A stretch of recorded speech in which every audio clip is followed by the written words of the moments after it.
Donc maintenant nous allons passer sur la partie un peu d'actualité qui nous concerne. Nous sommes bientôt au deuxième tour des présidentielles, donc dimanche prochain. Donc comme tu nous as expliqué, tu es assez actif au niveau politique et tu es assez proche de Nicolas Sarkozy. Donc ton candidat, c'est pas un scoop, c'est pas une surprise.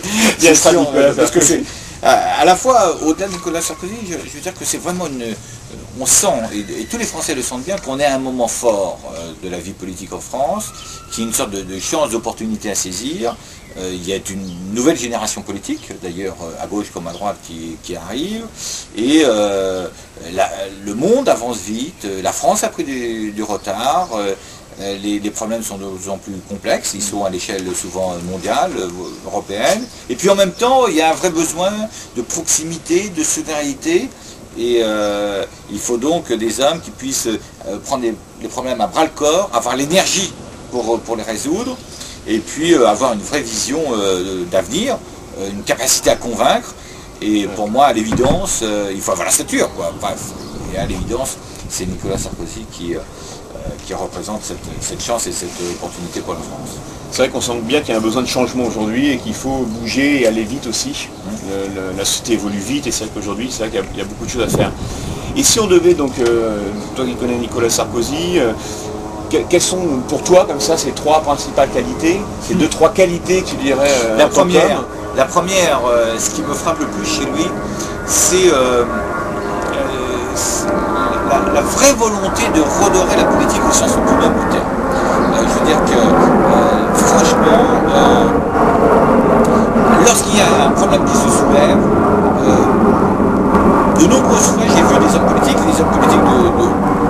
haut niveau, dire attention, soyons prudents, évitons de rentrer dans le sujet, on va prendre des coups, ça va pas être bon pour ma cote de popularité.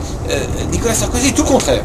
Plus c'est difficile, plus c'est complexe, plus justement il a envie d'y aller parce que c'est la nature même de politique. Je veux dire, si le politique est là et dit, ça m'avait beaucoup frappé comme Lionel Jospin au moment de la fermeture d'une usine de Renault à Vilvoorde en Belgique, on est arrivé, mais l'État ne peut pas tout faire, tout ça, justement. C'est tout le contraire. Il l'a fait avec Alstom. Si le politique ne peut pas faire, il ne fait pas de la politique. Justement, le politique, ça consiste à prendre les problèmes et essayer de les régler et y arriver, de proposer des solutions et essayer de faire passer aussi un certain nombre de convictions, d'idées pour que les choses bougent et changent en mieux. Donc ça, c'est, je crois, sa première qualité, c'est aller pour régler les sujets. Un homme d'action, quoi. Un homme d'action.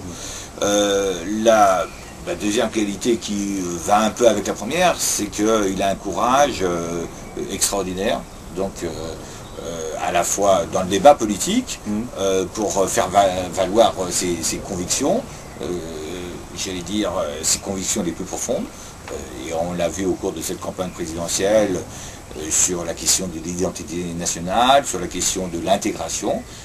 Je crois qu'il a le courage de poser les vrais problèmes, de proposer des solutions et ne pas se cacher derrière une sorte de langue de bois, de discours de convenance, le politiquement correct en quelque sorte. C'est comme tu le disais, et de ne pas en parler parce que ça va bien. Quoi. Du courage, alors bien sûr y compris du courage physique, parce que c'est vrai que dans certains débats, c'est pas toujours facile. Et puis je pense que sa troisième qualité, qui est probablement moins perçue par nos concitoyens, mais à mes yeux qui est fondamental, c'est que c'est un homme proche du peuple. Je veux dire qu'il se met toujours à la place des gens à qui il s'adresse. Je voudrais citer une anecdote. J'évoquais tout à l'heure Alstom, pourquoi je cite, parce que j'étais auprès de lui au ministère des Finances quand la question s'est posée, donc j'ai vécu de près. C'est vrai que dans l'administration, il y avait beaucoup de gens, dans le monde industriel également, qui disaient, bon, attendez, c'est la mondialisation, il va y avoir des délocalisations, c'est normal qu'il y ait des entreprises qui ferment, tout ça.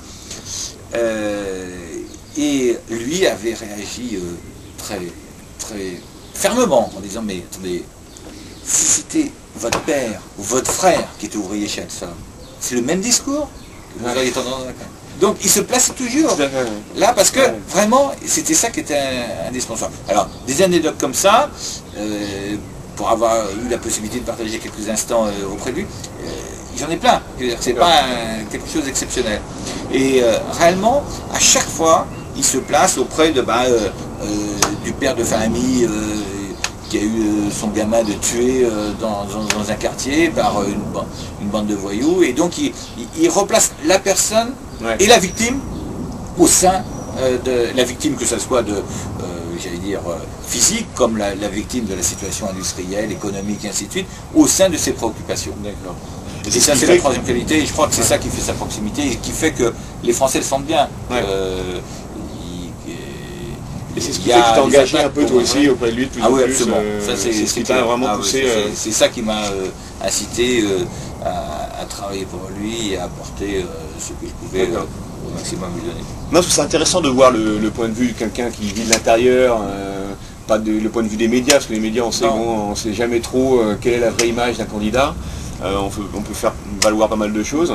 Mais là, c'est intéressant de voir le point de vue de l'intérieur et de voir que de l'intérieur, il y a cette proximité avec les gens. Ah, les défauts, alors j'aime pas trop dire défauts, parce que maintenant à l'école on parle pas de défauts, mais Là, je suis pas objectif. Il faut y avoir aucun, là. Je suis pas des points objectif. perfectibles, non, il y a pas les points perfectibles. Oui, mais c'est peut-être le revers de ses qualités. Je veux dire qu'il veut convaincre. Pour faire bien. Ouais, donc, tout en ayant un grand sens de l'écoute, lorsqu'il est persuadé que telle orientation est bonne, que telle action doit être menée, il met toute sa fougue, toute sa puissance, toute son énergie qui est considérable au service de ses idées. Alors ça peut plaire ou moins plaire, mais en réalité, je pense que c'est plus une qualité qu'un défaut, quoi. Ouais. En fait, ça peut être un défaut des fois d'un point de vue politique. Oui, mais je préfère. On se dit, il Attendez. bouge, ce qui fait que politiquement, Oui, mais voilà. je préfère avoir des hommes qui ont en charge des affaires de l'État et de la France, qui est quand même un grand pays, qui ont une véritable colonne vertébrale, qui savent ce qu'ils veulent, qui savent faire bouger les choses, qu'un peu des ventres mous, quoi. Oui, voilà, qui attendent les sondages, qui attendent de voir ce qu'on va dire et de faire Exactement. attention à ce qu'ils font en fonction de ce qu'on va en tirer. Alors si on devait, pour aider un petit peu les citoyens qui nous regardent de Montgeron, par rapport au programme de Nicolas Sarkozy, quels seraient, d'après toi, les 3 points essentiels à retenir? Alors, il y a beaucoup de choses dans un programme électoral, Oui. le site est assez bien fait aussi, mais quels seront, d'après toi, les 3 points essentiels? Mais je crois que... C'est ton point de vue, hein, c'est Oui, pas... non, mais la première chose, c'est qu'il a placé au cœur de la campagne électorale la question de la valorisation du travail. C'est-à-dire que c'est vrai que depuis quelques années, quelques dizaines d'années, près de 30 ans, le travail a perdu de sa valeur. Je veux dire qu'avant, ne pas travailler, rencontrer les difficultés du chômage, était senti comme étant quelque chose de très négatif, très dur. C'est vrai encore aujourd'hui pour une partie d'entre nous. Hop là. Ah, on a eu un petit ballon là qui... Alors on verra, est-ce qu'on le gardera ou pas dans le montage? Bah, peut-être, c'est rigolo. Ah. Alors je suis peut-être un petit peu... Du moment que le matériel n'est pas cassé. Voilà, donc c'est bon.